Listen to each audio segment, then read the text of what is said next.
George, the question of personal identity seems like a silly one because everybody knows that they're the same person. But when you stop to look at it, we don't look the same.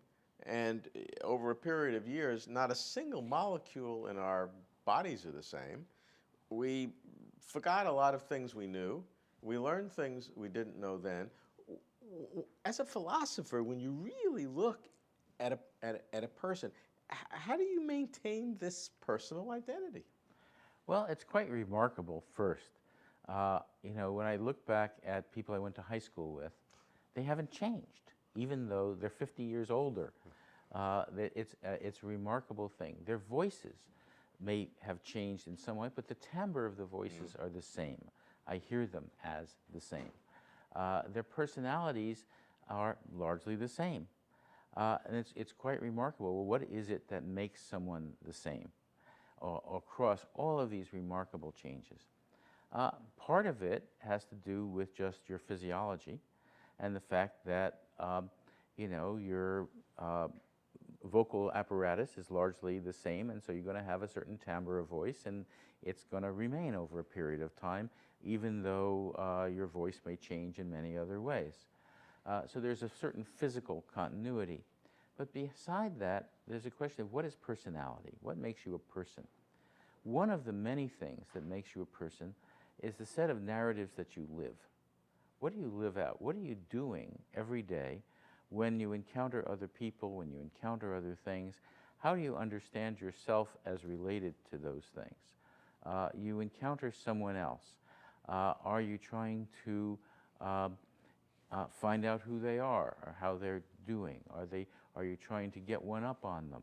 What is it that you're trying to do when you encounter another person, even if it's unconscious? What is your emotional reaction to them? That narrative that you're living constantly, that set of narratives, defines a lot about your personality, and it shows up in all the things you say. That is, when you're talking to someone, you reveal a great deal about your personality in the actual frames that you use to think, and then the words you choose to fit those frames. So that you can tell a great deal about someone's personality simply by listening to them talk. It's a remarkable thing. And then there are other parts of it. Someone's body. The way you carry your body matters.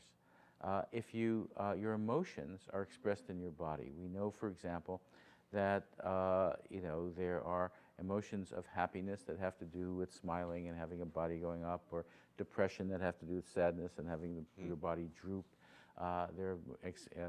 Anger has to do with baring your teeth and things like that. But there's a lot of it which has to do with, are you carrying your body defensively? Or are you trying to defend yourself against other people constantly? And then are you living those things out? Are you trying to engage other people, being open to them? Is there a softness and openness about your body that goes along with the idea of trying to engage and connect with other people? I mean, those are things that have to do with who you are as a person, and a lot of them don't change over time. There's certain things that no matter what you go through, you don't really change. And I meet people who I haven't seen in 30 years, and they say, gee, you look exactly the same, you sound the same, we've been talking, we can continue the same conversation we had started 30 years ago. And that is a remarkable thing about the continuity of physical bodies. We can make situations that contradict all of that through physical injury to the brain, illness, various kinds of things. And so one can lose all their memory, one can have a complete change of personality. Brain tumors do that, for example. What then do we say about the continuity of the person? That entity may have no connection personality-wise to the previous entity, but that entity will still have to pay the same taxes that the previous one had to do. Right, and that's a very important thing. The continuity of personality has to do with the brain and body in many, many ways. And it's not just the brain, it's the way the brain reacts with the body. And then it's interpersonal stuff. It's the way that you connect empathetically with other people, the kinds of connection that you have, which is part your body and brain again. So the body and brain is part of that, and it's also the culture you've assimilated to.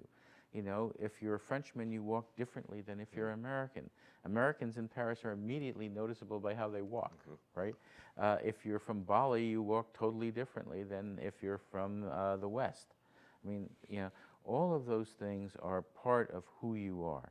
You're right that disease, strokes, injuries can change a lot of that. But then we also have a folk theory that about what a person is. The folk theory says that there's an essence to a person.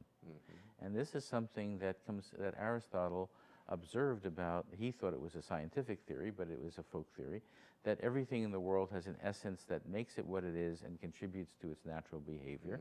And then we say the same about people. They have a character and essence that makes them behave. Would you call that a self?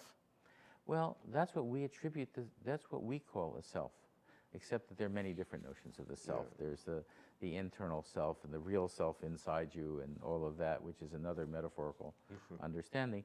But the idea that you have an essence is also a metaphorical understanding, but it's based on something real, that is certain parts of your body and brain aren't changing while other parts are. And that's the part of, that's the grain of truth in this folk theory and this metaphor of essence. And is that essential for this personality, this personal identity to continue? That's what we mean by personal identity, that the essence continues. That's part of our folk theory of personal identity, that there's an essence that hasn't changed. And that folk theory of essence is crucial to this notion. But there is, as I say, more than a grain of truth to it. It has to do with parts of the body and brain that haven't changed. But this essence doesn't have any sort of a non-physical aspect to it. Not that we can tell.